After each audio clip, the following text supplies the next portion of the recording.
तो youth conclave जो हो रहा है उसमें जो स्टार्टअप्स हैं उसमें मेरे साथ ओंकार सिंह हैं। ओंकार आपको बता दूं बाल पुरस्कार विजेता भी हैं। ये वही युवा हैं, वही ये बच्चा है जिसने नैनो सैटेलाइट बनाया है और अब इसकी तैयारी जो है उसे लॉन्च करने की ही चल रही है।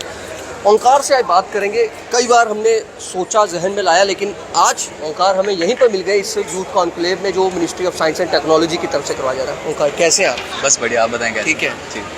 कहाँ पहुंचा आपका वो सैटेलाइट का प्रोजेक्ट जो है वो आप लॉन्च करने की ओर चल रहे हैं? एक्चुअली लॉन्च में पहले काफ़ी डिलेज आए थे, काफ़ी रीजंस हैं उसके। टेस्टिंग के रीजंस हैं, लाइसेंसिंग वो रिक्वायरमेंट्स होती हैं काफ़ी ज़्यादा। सो हमने एसेंशली जब हमें इतना टाइम मिल गया तो हमने जो सैटेलाइट इनिशियली बनी थी हमने उसमें काफ़ी ज़्यादा मॉडिफिकेशंस की। अच्छा चलिए, अब सबसे पहले अब ये जो देख लेते हैं, ये जो है हमारे लिए तो ये एक डब्बा है, उसमें सामान डाल दिए, ये जो प्लेट्स हैं, लेकिन अब अपनी भाषा में, अपनी लैंग्वेज में समझाओ कि ओंकारी क्या क्या बनाया, किस तरह से बनाया, क्या क्या है। So I can give you a brief overview. तो सैटेलाइट का जो ये मेन है हमारा सैटेलाइट बस सिस्टम, और ये प्रोटोटाइप है। तो मैं प्रोटोटाइप तो आपको दिखा सकता हूँ। जैसे फर्स्ट है, मान लीजिए हमारा सेंसर बोर्ड है। थोड़ा सा क्लोज करके इसको जी दिखाइए। तो लेट्स से जो हमारा सेंसर है, तो इसमें हमारा पहला सेंसर बोर्ड है जिसमें हर टाइप के हमारे पेलोड्स हैं, जो मिशन पेलोड हैं। सेकंड हमारा टेलीमेट्री सिस्टम है जिसके थ्रू हम कम्युनिकेट करेंगे, रेडियो सिस्टम। ठीक है। लास्ट हो गया ऑन बोर्ड कंप्यूटर, जो चिपसेट होता है आपके मोबाइल फोन्स में है, कंप्यूटर्स में, and last camera. Similar type का फॉर्म फैक्टर और फिगर हमारी मेन सैटेलाइट रखती है, बट द डिफरेंस इज इस सैटेलाइट में एडवांस्ड पेलोड्स हैं जो काफ़ी एफिशिएंट है। अब एसेंशली हमने जो सैटेलाइट थी हमने इन हाउस इन्वायरमेंट में डेवलप की। जो कंपोनेंट्स हैं वो इन हाउस डेवलप्ड हैं and never flown to space.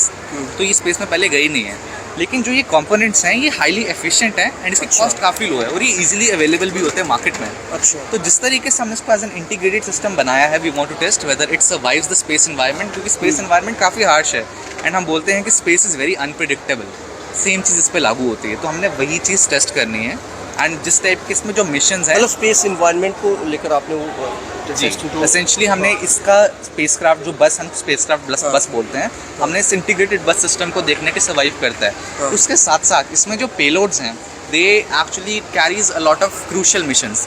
इसमें जो डेटा आएगा these are very crucial to our future missions. अब इसके बाद हमने और मिशंस भी करने, ये एसेंशली हमारा एक बेसलाइन है। वो जो डाटा आएगा, वो जो डेटा जो आएगा, वो किस तरह का फ्यूचर के जो मिशंस होंगे, किस तरह के वो डेटा जो होंगे वो किस तरह के होंगे और क्या क्या उससे हमें लग जाएगा कि अगर इस तरह से करें, क्योंकि उसमें ऐसा ही रहेगा ना कि कुछ चीज़ें अच्छी भी सामने आएंगी, कुछ चीज़ें बुरी भी सामने आएंगी। उसमें क्या क्या रहेगा? एसेंशली जो मैं आपको बोल सकता हूँ, ऐसी कोई चीज़ जनरली नहीं। देखो, आम आदमी को, अब मुझे या आम आदमी को ये समझ नहीं है। आप साइंटिस्ट हो, ठीक है, अब आपने सैटेलाइट तो बना दिया, अब उसका मुझे बताइए थोड़ा सा कि उसमें क्या क्या चीज़ें होंगी, क्या क्या होगा। एग्जैक्टली। सो अब ऐसा है कि आपको ज़्यादा कुछ अचंभित करने वाला डेटा जनरली नहीं मिलेगा, क्योंकि ये डेटा पहले भी हमारे पास कलेक्शन है। लेकिन जब हम ये टेक्नोलॉजी फ्लो कर रहे हैं, हम एक स्पेसिफिक ऑर्बिट को टारगेट कर रहे हैं, एक स्पेसिफिक ऑल्टीट्यूड को टारगेट कर रहे हैं। वहाँ पे हम वहाँ की जो वेदर है, जैसे वहाँ का टेम्परेचर, प्रेशर, अदर कंडीशंस, उसको हम समझेंगे। जो डेटा हमारे पास पहले से है, बट हम इस डेटा को काफ़ी ज़्यादा रॉ रखेंगे और इसको हम गिटहब रेपो पे इसको ओपन सोर्स करेंगे ताकि रिसर्चर्स इसको यूटिलाइज कर सके फर्दर स्टडी के लिए। एंड इस डेटा को यूज़ करके जो हमारे फ्यूचर मिशंस होंगे, लेट्स से हमने इसको फ्लाई किया, हमने देखा कि इसका जो लेट्स से एक पेलोड है वो खराब हो गया, हीट में वो उड़ गया।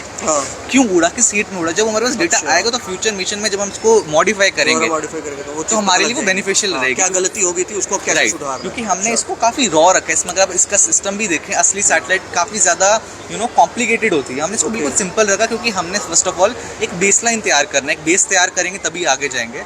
तो ये हमारा पहला बेसलाइन है। ये साइंस में, ये जो विज्ञान में जाना, ये मन कब बना? अभी कौन सी क्लास में हो आप? मैं 12th क्लास। अभी 12th में पहुंच गए? मैं 12th मैंने कर ली है। अच्छा, क्लियर हो गई है।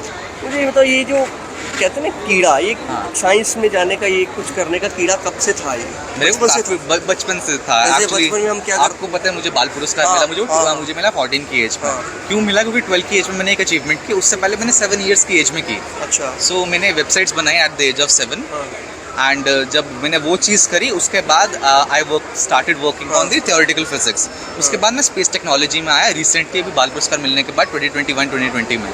तो ये चीज़ थी। अच्छा, ये कैसे, मतलब एक ठीक है, आपने जैसे बताया कि वेबसाइट बनाई 7th में जब आप थे तो आपको थोड़ा सा इंटरेस्ट बना, फिर एक रहता ना दिमाग में, कभी ऐसा भी था कि घर में कोई बल्ब खोल के देख लिया? जैसे मैं बड़ा शरारती था, मैं देखता था यार ये कैसे बना है, उसके बीच तार जो है वो क्या।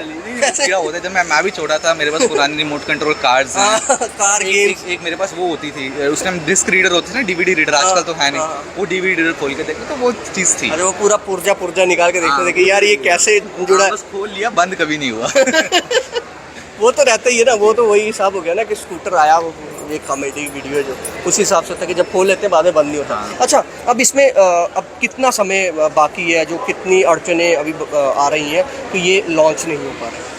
जनरली इसमें लाइसेंसिंग का इश्यूज हैं, डॉक्यूमेंटेशन हैं, एंड कुछ हमें रिकमेंडेशंस भी चाहिए होती हैं, थोड़ा पॉलिटिकल सपोर्ट भी चाहिए होता है। अच्छा। तो वो जैसे मिलेगा एडमिनिस्ट्रेशन की तरफ से सपोर्ट मिलेगा। मुझे लगता है आज आपको पॉलिटिकल सपोर्ट होना चाहिए। हाँ, होना चाहिए। अगर वो जब एडमिनिस्ट्रेटिव सपोर्ट मिल जाता है तो चीज़ें काफ़ी स्मूथ हो जाएंगी। अगर सुन रहे हैं तो उनको चाहिए कि इस बच्चे को, हालांकि बड़ी आपके लिए तारीफ इन्होंने भी बड़ी बार की है, तो मुझे लगता है कि आपको सपोर्ट इनको होना चाहिए, ओंकार को। और ये जम्मू का युवा है, और अब देखिए कि इतना तेज़ दिमाग, और बच्चे ने अपना सैटेलाइट तैयार किया, इसी वजह से आज अगर वो कहीं पहुंचा, उसको अगर बाल पुरस्कार मिला है तो कुछ ना कुछ उसके अंदर था, उसकी कैपेबिलिटीज़ देखी गई तो उसको दिया गया।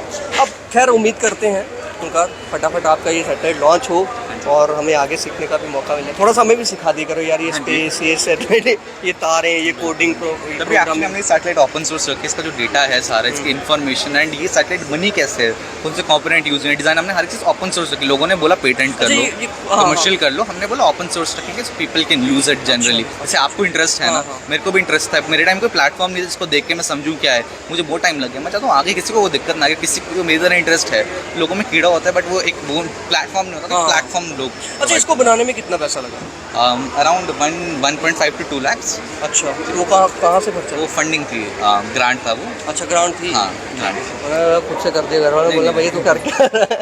अब तो खैर अब आप तो इसी लाइन में हो, तो अब तो आपने साइंटिस्ट ही बनना है। चलो अच्छा, एक उम्मीद है कि आपका फटाफट ये लॉन्च हो और हम भी देखें। तो मैं आपको बता रहा हूँ कि ओंकार सिंह जो है एक बड़े होनहार ये बच्चा है, और इस बच्चे को जब बाल पुरस्कार से नवाजा गया था, सम्मानित किया गया था, तो हम सब ने देखा था, और उम्मीद करते हैं इनकी जो अड़चनें हैं, जो परेशानियाँ आ रही हैं, वो परेशानियाँ, वो अड़चनें दूर की जाए। फिलहाल देखते रहें जम्मू संवाद। नमस्कार।